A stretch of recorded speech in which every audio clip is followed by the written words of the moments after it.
these events across the region to talk to communities and get feedback and to also educate on the widening prosperity gap that we are all facing in this country.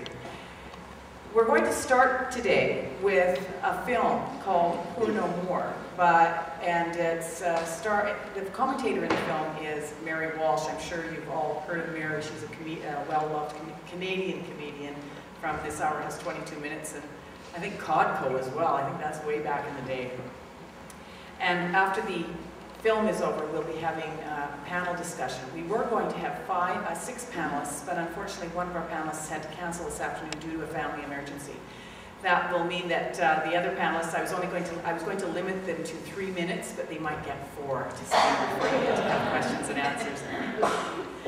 For those of you who don't know who I am, I'm Deb Kozak. I'm a Nelson City Councillor, and I've been involved in community development work for a long time, in our community as well as regionally and nationally, mostly with people with disabilities, but more recently I was the business manager for Ward Street Place for 3 years before I entered city politics. I think this particular day and this particular information is really poignant in our community at this time, especially in light of the Kerbog fire. And I think many of us here either have experienced that gap in prosperity or know someone who has. There will be a time when the panelists are finished speaking for you to ask questions, and I encourage you to do that. And right now, what I'd like to do is, I checked out the website for this film, and the promo can't say it any better. So this is what it says: "Poor no more. We were always told if you work hard, things will get better. That many hardworking Canadians have only seen things get worse. Corporate profits soared, but only the rich got richer. The recession took away more jobs, piled up more debt, leaving more people poor or insecure. Poor No More offers solutions to Canada's working poor. The film takes 3 Canadians to a world where people do not have to beg, where housing is affordable and university education is free. They ask themselves, if other countries can do this, why don't we?" Hosted by TV and film star Mary Walsh, Poor No More offers an engaging look at Canadians stuck in low-paying jobs with no security and no future. Mary then takes us on a journey to Ireland and Sweden so we can see how these countries have tackled poverty while strengthening their economies. The film offers hope to those who have to work 2 jobs a day and to those who cannot even find work. So sit back and relax. I'm sorry we don't have any popcorn available right now, but we'll have the panelists come after the film. Thank you. Kind of you. Before we begin with the panelists, before I introduce the table here, I'd like to also recognize that this event is being co-hosted by the West Kootenay Women's Association. And I'd also like to recognize that we have another politician in the audience. We have Walter Popoff, our regional director. Hi, Walter. Thanks for being here today. And Kim Charlesworth was here as well, but I don't see her. Maybe she's back at the Nanaimo bars as well. I'd like to get us started with the panelists. As I mentioned earlier, Margie Anderson, she was with the Hospital Employees Union. She could not attend today because of a family emergency. But we do have Shannon Lanaway with the West Kootenay Women's Association. You can just put your hand up, please. We have Cheryl Dowden from ANKORS. We have Gehman from the Selkirk Students' Union. And we have Atamanenko, who I'm sure you all know. He's our NDP MP. And we have Joan Richard, Seniors Advocate.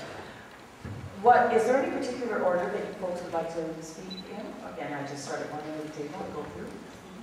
What I'm going to do is give you 4 minutes each. And at the 1 minute mark, I'll put my hand up. I'll sit here in the front here, and when it gets to the 1 minute mark, I'll put my hand up so that you know you have a minute left, and we'll get started. So, go ahead. Is this on? Good. I thought if I sat at this end of the table, I'd probably have to go first. So I'm Cheryl Dowden. I'm actually wearing 2 hats today. The first is that I'm the co-chair of the Nelson Committee on Homelessness. And the second is that I work for ANKORS, AIDS Network Outreach and Support Society. So I've been asked today to talk a little bit about poverty in the context of homelessness. And I just want to start by letting folks know a little bit about the Nelson Committee on Homelessness. I see that there are a few people in the room that have participated on that committee, probably going back quite a number of years. The Nelson Committee on Homelessness is a stakeholder network of people who represent community agencies, people who've experienced homelessness, local government, and concerned citizens who are working to address issues of homelessness in Nelson. The committee has existed for about a decade, and responsibilities of the committee include lobbying the federal government, entities that provide funding for homelessness initiative to support projects in Nelson. So over the years, going back to about 2001, we initially received some Skippy monies. Those monies were responsible for the startup of the Nelson food cupboard. So some of the issues that were first being addressed were issues around food security. Also, there were monies received to help in the startup of Our Daily Bread, the soup kitchen.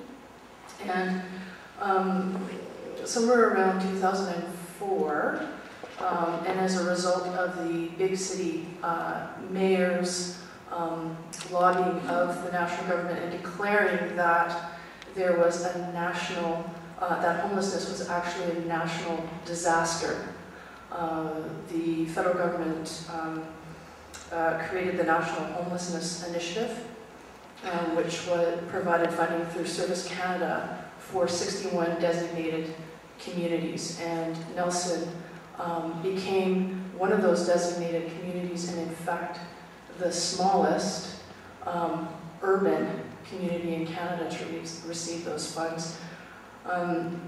And basically, in order to become a designated community, the province had to be paying for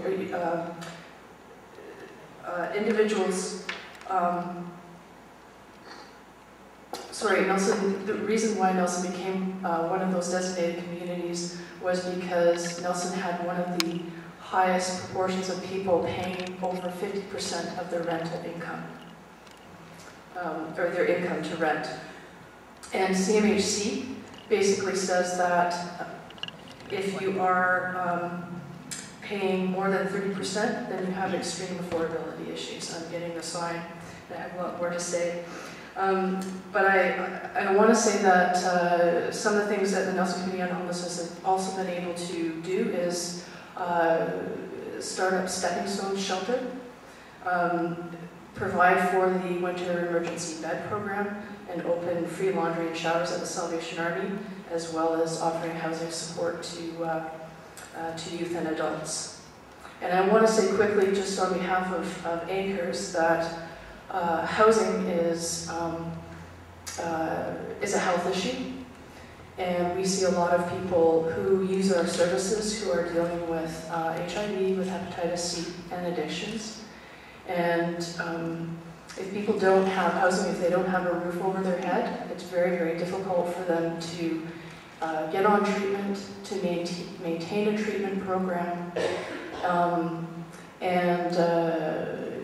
even if they end up in a homeless situation, even stay clear of colds and flus and things that compromise their immune system. So certainly housing is very, very important to the people that we see as well. I just wanted to let the audience know that the panelists are being limited to 4 minutes to speak, but I'm sure that much of the information, all of these people are experts in our community and in our region. And during the question and answer period, you'll learn a lot more from them. So thank you for that.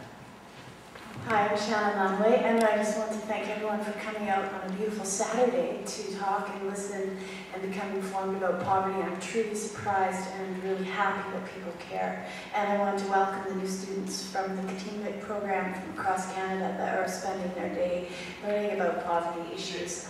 I'm really proud that you're all spending your time this way. I'd like to thank the West Kootenay Women's Association for somehow choosing me to be here. I hope I can do the best job in sharing information that I know around issues affecting women locally and at a provincial level. And I have a women's studies degree. I'm a single parent that's been in the Kootenays for the last 13 years. I'm a teacher that works part-time for the school district here. And I'm an activist at the provincial level on ending homophobia and heterosexism within the school districts across the province. I also want to thank Atamenko for his strong activism in stepping forward for women in the Kootenays a few years ago when we were doing a letter writing campaign around the ending discrimination against women. The convention, CEDAW, has been criticizing the UN and Canada and BC specifically for the ending of all the social welfare support systems that creates our fabric here in Canada as a social welfare state. And as far as I understood, Alex went on December 10th, Human Rights Day, to raise awareness about the issues affecting women in BC, and that's the kind of MP that I want to come forward and step forward and talk from our community, local level. That's Kootenay women and families, and this man did that for us. And that's, thank you.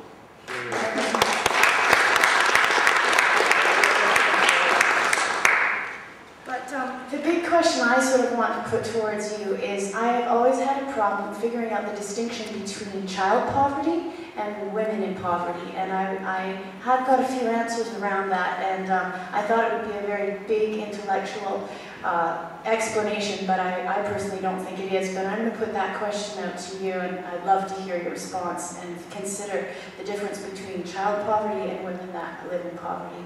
I also want to acknowledge the women, immigrant women, women of color, and First Nations women that don't always get the representation and the voice that they need in this province, in this country. And just to acknowledge my position and of privilege as a white woman. And I hope to ask every other feminist activist in this room, which there are many, to speak out to the answers that come up that I'll do the best I can, but as a cooperative, the West Kootenay Women's Association has been in our community for nearly 40 years, and that's no small issue after a decade under the Liberal government. And I was part of a lobbying group about 5 years ago that was trained to sit down and to the legislature and raise issues around what was affecting women after so many of the social cuts, and what it was like to not have a Ministry of Women's Equality voicing British Columbia women's issues to the other ministries, and that was very exciting. And I do think that venue towards activism is through union women's committees and using our union voices and creating new unions, and then creating women's committees on those unions. And that's where I see the most feminist activism happening in this province, and I'm very proud of unions, and mine specifically, British Columbia Teachers Federation. Thank you, Teachers Federation.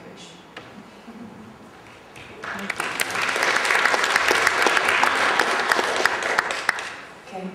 40 years ago when my mother was in school, the government was paying about 70% for education for years post-secondary, so that's colleges, universities, and vocational training. Now we're at about 50-50, us and government paying for education, and on our side it's slowly rising. My name is Gehman, and I'm from the Selkirk College Students Union. I'm the internal director as well as the social coordinator. Education is a huge part of our society. Probably most of you have either attended a post-secondary or are planning on attending if you're younger. Without these trainings, like, you can't get a decent job. Without a decent job, you can't afford to live. And living costs are jacking up. How can you actually make a living wage? Most students live out of their cars, out of low-income housing, by tents and near rivers. It's pretty big on us all. Yeah. Not very good at public speaking. As most of us know, it takes money to make money. And by government contributing every dollar into post-secondary education or education in general, you get a $2.50 return on that education. With our costs going up, where is that money going? Where is our tax money going? We're losing doctors, we're losing nurses, and these are fields that are extremely important to us. How can we fill that gap, and how can we close it up a little bit better? The Students' Union from all over the country is putting together petitions that we've been sending to the government to end debt sentence for student loans, as well as to try to make education a right and not a luxury. 2 years ago, we had 13 schools in Ontario walk out all on the same day and send thousands upon thousands of petitions saying that education should be frozen at the tuition cost that it was then. The Ontario government actually did freeze tuition costs.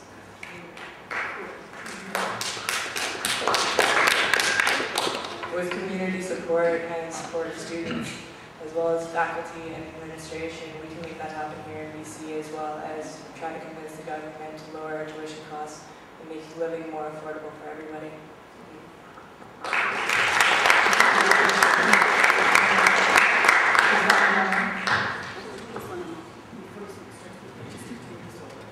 Does this work better? We want to make sure. Yeah, we want to make sure you're on film. Oh, okay. This is good. Yeah, my name is Punchard, and as you can see, I've been around for a year or two. Can you hold the mic a little closer, Joan? Can you? Yeah. A little closer.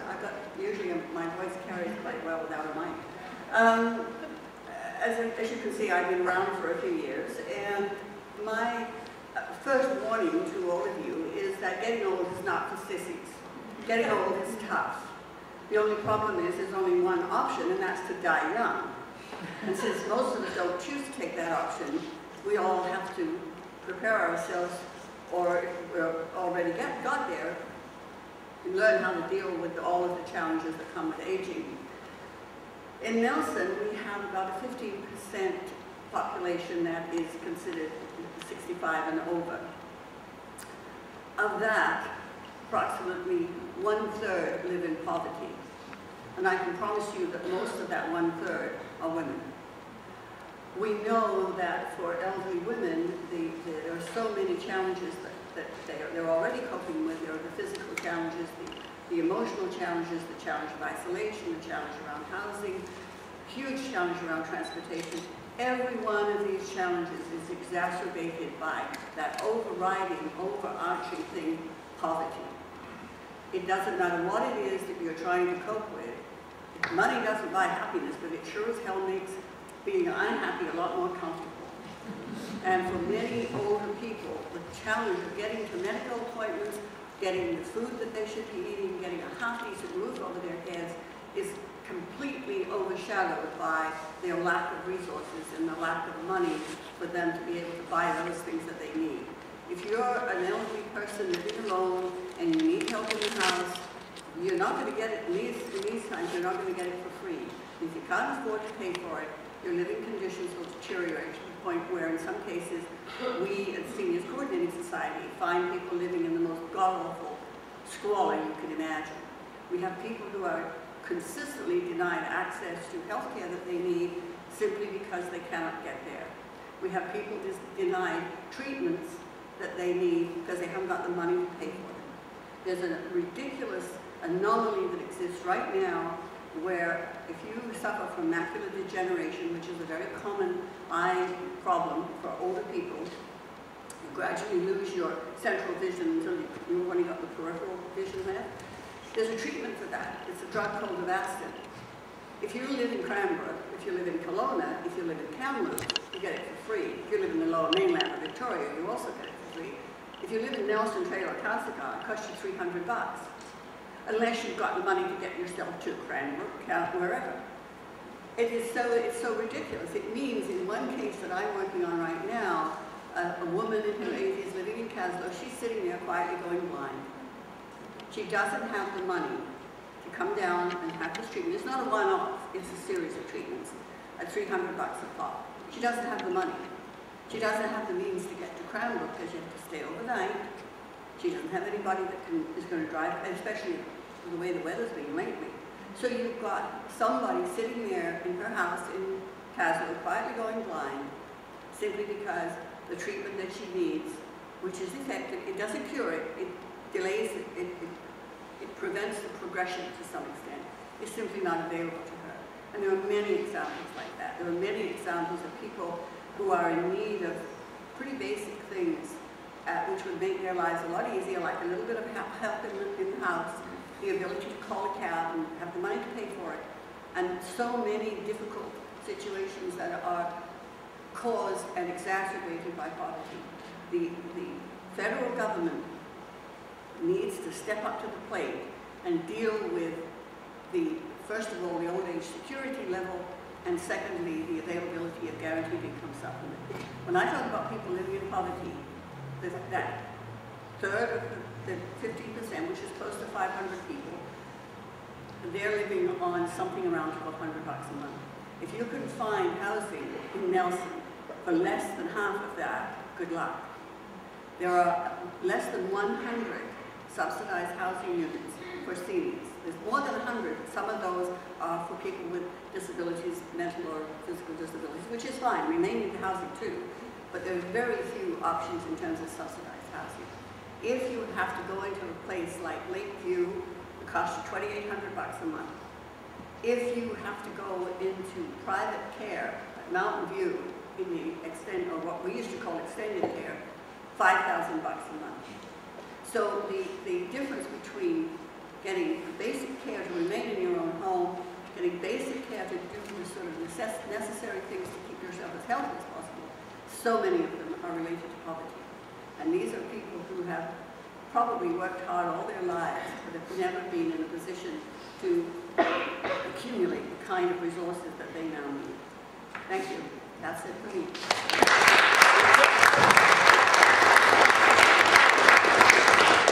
Well, thank you. Before we go on, I'd like to recognize my assistant and colleague, Ann. She's right there. Ann has been instrumental. This is the fifth forum that she's been instrumental in organizing. If you think that's not a lot of work, you should talk to her. She's spent hours ads and working, trying to get people out and working with folks. So, and thank you so much. And she's having a bit of a break this week, so I hope you rest and forget about all of this for a week. So thank you so much. Thanks to the West Whitney Women's Association for doing this, and thanks for your kind words, Shannon. Thank you so much. Our struggle is together, and we'll continue. Thanks to the panelists and for everybody for attending. Where are the continuing students? Where are they? Est-ce qu'il y a quelqu'un qui vient du Québec? Ah, bienvenue. J'espère que ça vous plaît notre région, surtout le ski. Vous avez déjà essayé le ski? Pas encore? Il faut. Thanks. Welcome to continuing students. By the way, you can get this film on poornomore.ca. I think there's a sliding scale. You can buy it if you want. And there's literature and sign-up sheets outside. I thought when I first saw the film, I thought, well, I better check and see what's going, if in fact what's happening in Sweden, you know, what's going on there. So check some of the websites, and the U.S. State Department website says the following: the Swedish economy emerged from the financial crisis as one of the strongest in Europe. A high-tech local economy and a comprehensive system of welfare benefits allow Sweden to enjoy one of the highest standards of living in the world. Sweden has one of the most globalized and competitive economies today. In other words, the U.S. State Department is recognizing that the Swedish model works. One of the strongest economies today. The few minutes that I have left, I just want to focus and say that we don't have to reinvent anything. There's all sorts of blueprints out there of what we could do for our country. You know, we have the organization Food Bank Canada, which came out, some of you may be familiar with it, a report called 2010 Hunger Count, where they talk about 870,000 Canadians who use food banks. And they've got recommendations. You know, a federal plan to eliminate poverty, increasing the Canada Child Tax Benefit, comprehensive EI reform, housing and childcare strategies and measures to lift seniors out of poverty. So if you move on to our Senate and a report that they put out, chaired by Conservative Hugh Segal, Deputy Chair, they've got recommendations in their report. One of them, no, I won't read them all, but was the provinces develop a national housing and homeless strategy. Coordinate an incentive nationally provincially on early childhood learning. You know, so they're talking about this. And these aren't just some people from the NDP or other, these are conservative senators who are talking about the need to do something on poverty. We go to the House of Commons. The House of Commons has what we call standing committees. It's made up of members of every political party. I happen to sit on the Agriculture Committee. The Human Resources Committee came up with a report very recently. And my colleague Tony Martin, who's our champion for poverty from my party, sits on the committee. Their key recommendations include increasing the Canada Child Tax Benefit and Supplement, a long-term national housing and homelessness strategy, measures to help the most vulnerable, refundable disability tax credit, EI qualifications. You know, they continue. So these are people from all political parties saying that something has to be done. We have various pieces of legislation, private members' bills. My colleague Libby Davies has a bill on affordable housing that's moving through the system. Tony Martin has introduced one on the elimination of poverty. Olivia Chow has one on childcare. Members of other political parties have other initiatives that they've introduced to ease the burden of the poor in the country. So the homework is done. Now all we need the government of the day to take these initiatives and put them into action. And I repeat, these are initiatives supported by members of all political parties. So the question then has to be, why are things not happening? And as in any organization, in any government, decisions are made because of choice. As Mary Dowden pointed out in the film, the choice has been, over the last few years, to ease the tax, to give tax breaks to the major companies and corporations. So if you take that money and you give it to them, obviously you don't have it for other things. And as he said, tuition fees could be cut in half, and we could have all these programs to help seniors and young families right across the country. So the decisions have to be made. And we have to somehow then implore those people through the decision-making process to make those decisions.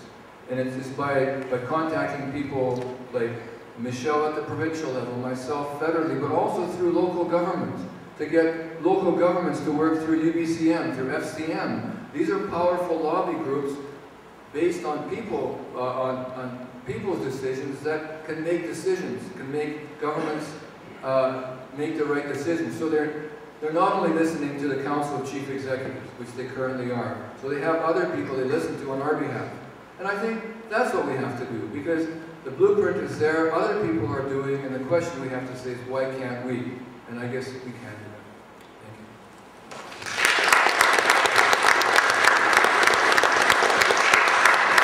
Thank you, Alex. We're actually a little ahead of schedule, which is a good thing. For about the next half hour, the panel will take questions from the audience.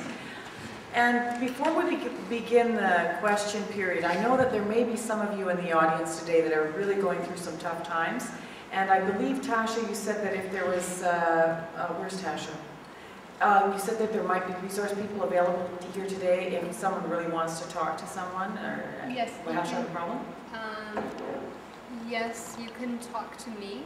Tasha, at the front here? Yeah, and I'll either be here or just outside the door. Or at the back of the room. Thanks, Tasha. Thanks so much. So what I'll do is just put your hand up and I will bring the mic over to you. You can ask a question. Yes, we'll start here and then we'll go over there. And if I could ask you to limit your question to about 1 minute so that the panelists can answer for you. My question is for Alex. Yes. Oh, yeah. Okay. Just hold it close to your mouth. I can't hear it. Alex, I remember when there was a national housing strategy, and then when I grew up in Winnipeg, and there was never any homelessness, right? And then we got Brian Mulroney, and am I wrong? But it seems to me that that wasn't an issue until Brian Mulroney became Prime Minister, and then he got rid of the national housing strategy. Is that correct? It's my understanding that it happened at that time. I think it was under his his tenure as Prime Minister. Yes, and so like my question is, and you said the blueprint's there, and it is, because we did have a national housing strategy. What do we have to do to get it back? I mean, it's just, it's getting ridiculous. I just can't believe that, you know, it seems that we've become so impotent, and our federal government is just getting further and further away from the people. And I believe, is it Joan? I remember when Brian Mulrooney wanted to de-index the seniors, the old age security, or? Well, it is sort of indexed. Or yeah, and then a bunch of seniors from all over Canada went to Ottawa and they stopped it. And to me, I think that's what we have to do. We have to mobilize from all over the country and go to Ottawa and make our demands, because it just seems that's the only choice we have now. Any other comments from any of the panelists? Alex. I just want to say that Sandra belongs to the Council of Canadians, and they're working hard to mobilize and to point these issues out, so we can work through organizations like the Council. You know, we're going to co-sponsor an evening on the Canada-European Trade Agreement right here on the 11th of February. So there are ways that we can mobilize and work on this. Can I touch on it too? Yes, go ahead. Use the mic, please. Yeah, so as a social justice rep for my union, we have meetings in our zone. So all the different teachers from the West Kootenays, East Kootenays come together, and we put together for Bill 305 or 4, it was to encourage a national housing program. It was back in October. So what we did, and I think everyone can do it, is we put together a small film. I put together a documentary, and we got teachers in little Safeway carts, and we pushed them around the intersection and had signs and raised awareness about a bill that was being put through. So with technology, it's really easy to put up a YouTube and have youth involved and be very creative. That puts a great soundtrack to it and make it part of our culture, as technology is really useful in doing that kind of activism.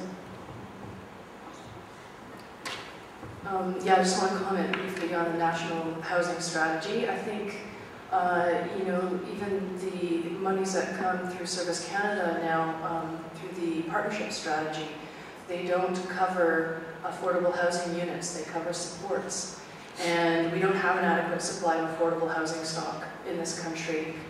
There was a recent study done in some of the major cities in Canada, and it's estimated that there are 17,000 shelter beds in this country, but there are, for every shelter bed, there are 23 other Canadians that are living in substandard housing or at risk of homelessness, and that's a huge issue. And I think the National Housing Partnership, in a sense, because the feds have given the monies over to the provinces, I think that, you know, there's provincial responsibility too to put the pressure back on the federal government for a national housing strategy. I know I'm the moderator, but just because we're on this topic, I would like to say a couple of things about what's happening locally here in Nelson and what's been happening over the last few years. Councillor Don McDonald at this time has an active housing forum. As a matter of fact, Rona Park is a part of that housing forum. And are there any other members in the audience who are part of the housing forum? Oh yes, there's Lena. Hi Lena. This group has been meeting once a month and has been actively pursuing projects and mostly communicating amongst themselves about how to prioritize projects within the community. And have been in conversation with funders at provincial and federal levels, from what I can understand. As well, your city council has been working hard. I've been working hard regionally to raise the issue to a regional level, because I do believe it's a regional issue. And we've been in support of, as you know, the Selkirk dorms, the project on Anderson Street. We've worked with our seniors community as well. There's a project, we're hopeful that a project that the Kiwanis are hoping to have done in redevelopment will be coming to council soon. And we also lowered the rates, maybe not as much as people would like to see, but the water and sewer rates on secondary suites were recently lowered so that people would be encouraged to open those suites up again. One of the things that we learned from our housing needs study that was just recently done is that many of the secondary suites in our community are no longer in use, and it's for a variety of reasons. Many people, when they purchase a home, decide that they're going to have a secondary suite to help with the mortgage. A lot of those people are older now, the mortgage is over, they're saying, do I need the hassle of having a renter in the house? That's maybe one of the reasons why they don't necessarily need the extra income. So we're doing everything we can to encourage people to do that. So I'll be quiet now because I actually wasn't a panelist, I'm a moderator. We have another question back here. I have you over here, this gentleman. And for people that are asking the questions, if you state your name first, and if you have a particular person on the panel you want to answer it, just Thank you. My name is Lanaway. I'd actually like to address Shannon's question about the connection between women and children in poverty. I think the statistic that we all are aware of is that in British Columbia, 1 in 5 children are living in poverty. This is a complete disgrace. So those children are not independent. They have moms and dads. So that's one of the connections, is that their parents or their mom is living in poverty below the poverty line. The child is going to be living in poverty. One of the solutions to this, of course, is the fact that the minimum wage is the lowest in British Columbia and all of Canada. That too is a disgrace. It could be that as soon as this spring, or possibly as late as 2013, there is going to be an election in this province. So we do have some choices and some options at that point to see what government is going to be put into office. And with respect to seniors, we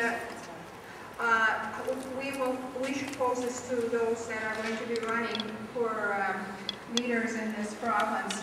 Why is it that in a facility such as Castle View, that 20 beds are unoccupied?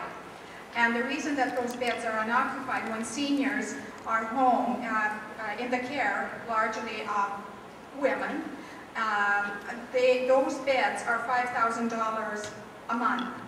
So that's another thing. Those beds are vacant today, and they're vacant because they don't. I have this personal experience with my parents.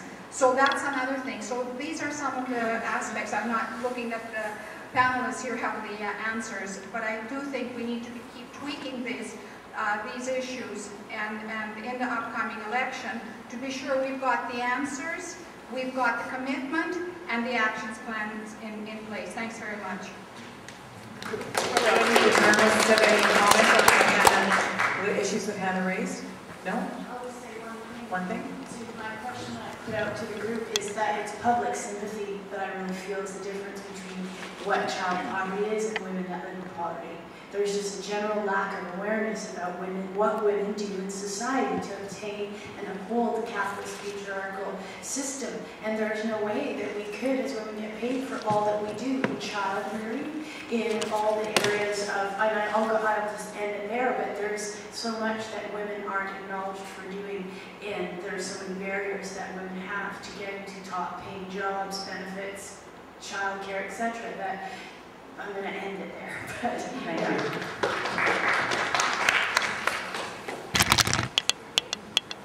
Yeah, I'm Jamie, and actually I'm from South America, and there's a lot of experience in poverty and could you hold the mic up? And a lot of experience in child poverty, women issues, and social issues in general. More than just a question too, is to sort of a highlight something that we keep forgetting, is that our participation as a member of society, because we are not participating. What we're doing is waiting for somebody else to do the job for us in many ways. And unfortunately, and I have to say this one, with all my respect to politicians and Mr. Alex, politicians over here are not accountable. They are not doing what we've been asked them to do or what they promised to do. And unfortunately, it's frustrating. For all my life, against social injustices, and I kind of giving up because people feel so comfortable. They're so comfortable with the little thing that we have, that we don't have time to fight. And that's what we need. The most stronger movement, 15 seconds. the most strongest movement across the world are the student movement. No, we own them a lot of changes in the world. And Switzerland, first of all, we have to go a little bit deep in that, because Switzerland is a socialist country. Right? Then we are a little bit scared when we use the term socialism. We are scared about that. No, that's different. Then my question would be to all of you. Okay, how, through all these issues, we can educate people in order to become part of the struggle, part of the changes, because we are not part of the changes. Somebody else is doing the change for us. And it doesn't surprise me when Mr. Alex said that conservatives are talking about social issues. First of all, I don't believe that. To me, it's another campaign, political campaign to gain votes for the next election. Okay? That's all right, that's all. Thank you. That's very good.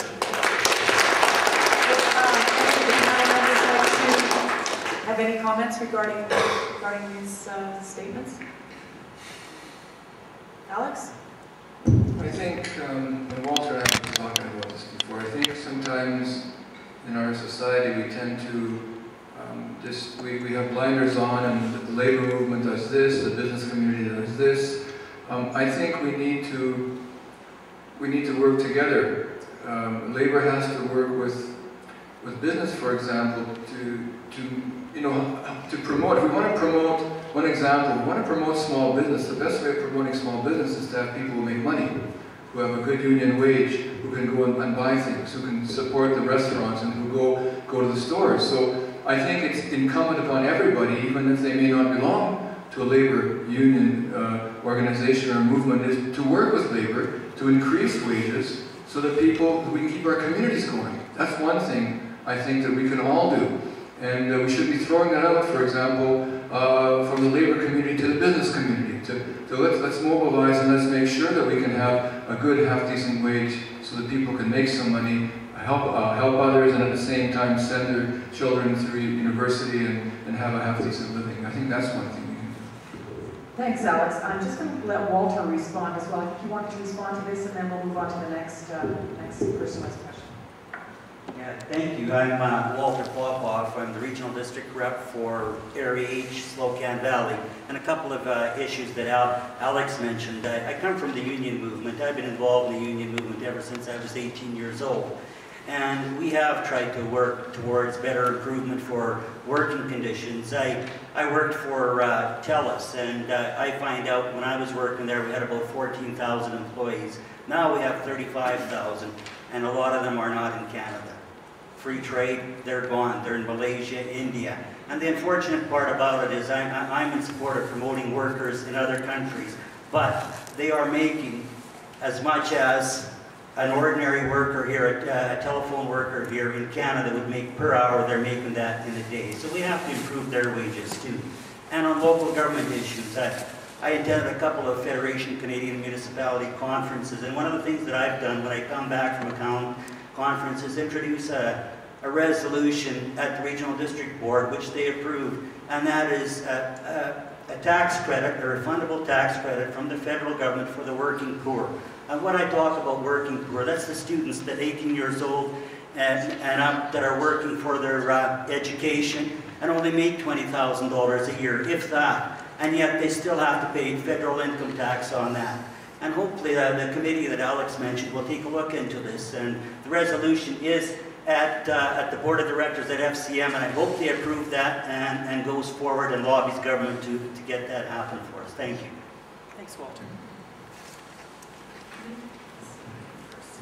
June. I feel very frustrated because I feel like petitions don't do anything anymore, because the people that are receiving the petitions, they don't really care about them. And I just feel like I also feel that I don't really understand the way government works. Like, you said something about our local politicians lobbying the federal politicians. I don't really understand how it all works. I'm wondering how we as individuals can write letters to our local politicians to lobby the federal politicians, or how does that work? Like, what can we do? Because I don't believe in petitions to a federal government that I didn't vote for, that I don't think is working in my interest. And would anyone like to answer this? Petitions are a federal one. It's said that here in North America, we do not know how to protest at all. But we can implement change, and it's not just through something like petitions, though they do help. For example, the 13 schools in Ontario, they're all colleges and universities. By having those people sign petitions, it wasn't just students, it was the full community, and full-on marches going through Ottawa, through Toronto, shutting down streets, shutting down commerce, everything. While House of Commons is going in and saying, well, all these people are rallying, walking out on their schools and saying they're not going back until we actually do something and stop raising it. It takes everybody getting involved, getting angry, and actually really wanting to do something about it and showing that we really do need change.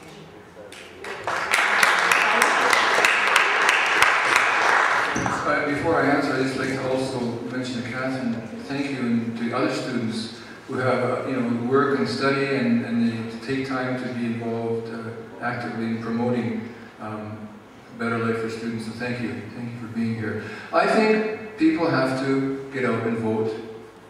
I think it's very important. First of all, voting does help. There's a lot of people in our society that don't vote.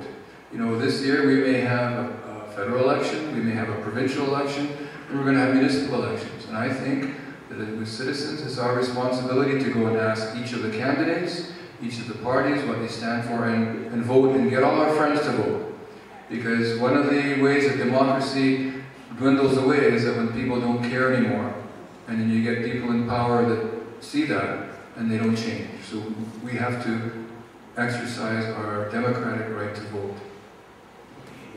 I'd just like to respond to June's question about how local, provincial, and national politics works. Anytime a local politician gets a question from a community member, we respond to the best of our ability as quickly as we can, and we try to deal with issues on the ground as quickly as we can.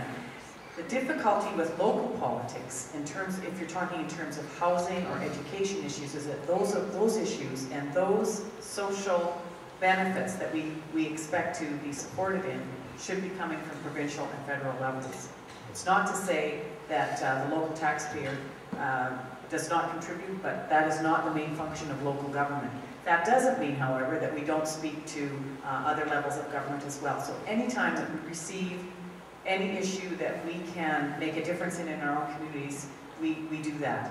What we struggle with oftentimes is the downloading of services onto municipal taxpayers, and that's a difficult one. So when as a politician myself, what I'd like to learn more about is Sweden. They have a very high taxation rate. I would like to know how that is funneled through the systems and how that works in a better way for people. And I know that I have a friend, Megan Moorcroft. When you said that you're not too keen on petitions, don't worry about the petitions so much. I know that when you write to your local MP, or when you write to a federal government person, a politician, you do get an answer. And those letters are read. I know that my friend Megan still handwrites a letter. Every once in a while she rips one off and she will get a response. It doesn't mean that things will change immediately, but people do listen, so don't give up. Jill. I've got the mic, so I'm just going to quickly, and I'm going to hold I don't know, Shannon. Yeah, I got it. No one's taking it away. I just wanted to address the man before about fighting, because and protesting. There's a woman 2 months ago who's fighting and protesting on a hunger strike to keep the beds opened for the transition house there for the women in Fort McMurray, which is booming in Oil Town, BC. But the amount of violence that's being perpetrated against women is phenomenal. And after her 3 weeks of hunger striking, another woman did a hunger strike, and then another woman. And that kind of information and that fighting and that protesting doesn't get our media attention, but it's there. And there are women raising awareness by whatever means they can. And if that's not eating or drinking for 21 days consecutively, I don't know what is not fighting and protesting. And she was a mother of 8. Thanks, Shannon. We'll go with Joan, and then specifically, I was wrong. There's different kinds of people. There's people who say, oh my God, isn't that terrible? And then there's people who say, oh my God, isn't that terrible? Somebody should do something about it. And then there's a few of us who say, oh my God, isn't that terrible? I'm going to do something about it. And we can all be activists in our own way, in our own little corner of the world. Writing a letter, making a phone call, talking to other people about an issue that is of concern to you, getting the word out is a beginning. And you don't have to have a huge petition, but you can certainly write a letter or send an email. I mean, I'm always sending emails, and amazingly, I do get responses. I don't always get the response that I want, but I can tell you that when I send an email to Norm Embry, who's the chair of the IH ward, he's theoretically a volunteer. I notice I said theoretically, complaining about the lack of response from 4 or 5 other people. I have since got responses from all of those 4 or 5 other people. So you can stir things up as simply as sending an email to the right people. And it's easy to find those email addresses. You have to dig. But you can make those kinds of changes in a small way. And if we all did that, it would be as effective as a petition or a parade, or probably even a hunger strike. I'm not keen on the hunger strike. But you know, we all need to become activists. Yeah. Thank you, Joan. Yeah, I guess I want to reiterate a little bit of what Joan was saying, but I think that there's so many different strategies that can be effective, and you have to find the one that you have an affinity for. And I think that Heidi said that we don't know how to protest in this country, and I believe that's very, very true. And I think that still has a place, and we need to learn how to do that. I mean, although we can look at what happened in Toronto this summer and how people came out and protested the G20, and that certainly has a place in terms of social activism, and we need to follow through and look at the human rights violations that were exacted on the protesters and not let that drop, not let that go away. I think for youth, I hear again and again people saying in their late teens, early 20s, and even 30s, I don't understand how this government works. I don't feel like it represents me, and I don't vote. And voting still has a place. And I think the youth that are coming up, you're going to have your own strategies. You're going to have your own approach to affecting change in the world. Many of you are leaders and are already affecting change. And it's a whole new world out there. You're going to be using different tools than we did, and I hope that you do a lot better job than we did. But certainly, I think one of the things that we can't lose is the whole fight for proportional representation. I think that a lot more people would vote if they felt that their vote really counted. So I hope we don't lose that. And the other thing that I want to say just briefly is that look to strategies that have been effective. There are all kinds of things out there. This province needs a poverty reduction strategy, and we should make that an election issue. And we can look at the provinces in this country who have implemented a poverty reduction strategy and have been successful. Newfoundland, for example. Newfoundland implemented a strategy a number of years ago, and they've gone from being pretty much the poorest province in the country to being the 3rd least poor province in the country. That's a huge success story. And we can be a leader in that regard too, if our province steps up to the plate. Thank you. Next question. Gloria. Hi, I'm Brian McLaughlin, and my question is directed for Alex. And I think it's really kind of a race between education and catastrophe. I think we're all really educating ourselves here tonight, and for me, I educated myself. I'm constantly educating myself about concentration of wealth. And the more I educate myself about it, the more angry I get. I just can't believe the concentration of wealth. And I see the collapse happening in Ireland. And I watch this and I think, my God. And then they bought into the austerity measures. And the austerity measures are basically the rich getting richer. And they're dumping it on us. And every time they say austerity measures, it means coming down on us and taking money away from us and giving it to the rich. And just a question towards you, Alex, and thank you for educating just your mailouts about leaving us in Afghanistan. I would have never known had it not been for your flyer, and the recent trade agreement, which is appalling, and we're going to defeat it again, much like we defeated the MAI and all these other ones, we're going to defeat it again. And just what is your grasp on your power and the power of the party in changing all these people in government? Yeah, thanks, Brian. You know, it's I'll just give you one example. A lot of you know that I've got this private member's bill on genetically modified organisms, and it's Bill C-474. It's going through the system, and it basically it's worded in such a way to protect farmers before we release any more GM organisms. And just that little bill, the fact that it's going through the system, has created all sorts of ripples in a big agribusiness community. One day, Monsanto and all these companies sent over 50 people to lobby the Liberal and Conservative MPs. That means meeting with them to denounce my bill. So I'm just experiencing it just from my point of view. And so you can just imagine what is going on when we see that the Council of Chief Executives, the power they have. So, but the thing is, there are ways of trying. I'm trying to convince people, other members from other parties, to support it. And I'm asking people to write, for example, the Liberal Party to see if they can come on board with my bill, even though right now they're saying they're going to oppose it. I mean, so it's hard sometimes. It's hard, but it makes it a lot easier when we've got support from people like yourself and others, and we just got to keep the movement and keep the pressure on, and it'll work. We can't give up. Thanks, Alex. You're passing out. Hello, my name is Owen Goss. I'm from Kamloops, and I've done a fair amount with both those who are quite low below the poverty line, those who are also quite far above the poverty line.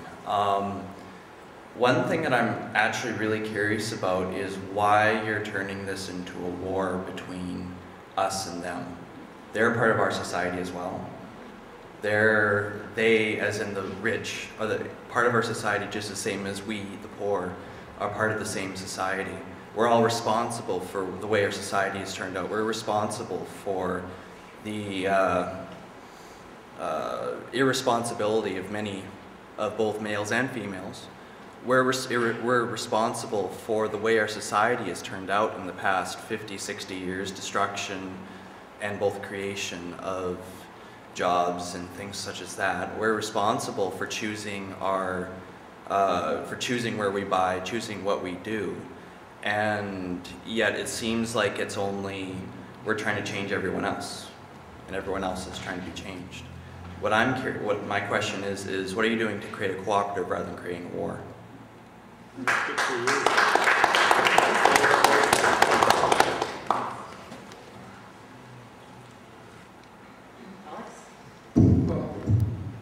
We've seen that in Sweden they've been able to cooperate between business, government, and the labor movement, and I think we can do the same thing. I think if we have to, instead of having a war and trying to defeat someone, I think we have to convince these people that have the money that it's in their best interests. It's in everybody's best interest to have a prosperous economy. We know that statistics have shown that the narrower the gap is between rich and poor, the better everyone is. It's the better, more money, people make more money, businesses make more money. So I think why there's a lot of anger out there is because a lot of people feel that they've stolen that from us, that in their selfish interest, that in their quest to make all this money, that somehow they've taken it from other people. So we have to convince those people, those millionaires and billionaires and heads of companies, that it's in all of our best interests of a prosperous Canada. And that's a good point. And I think we have to strive for this cooperation. Others can do it, I think we can do it too. well spoken.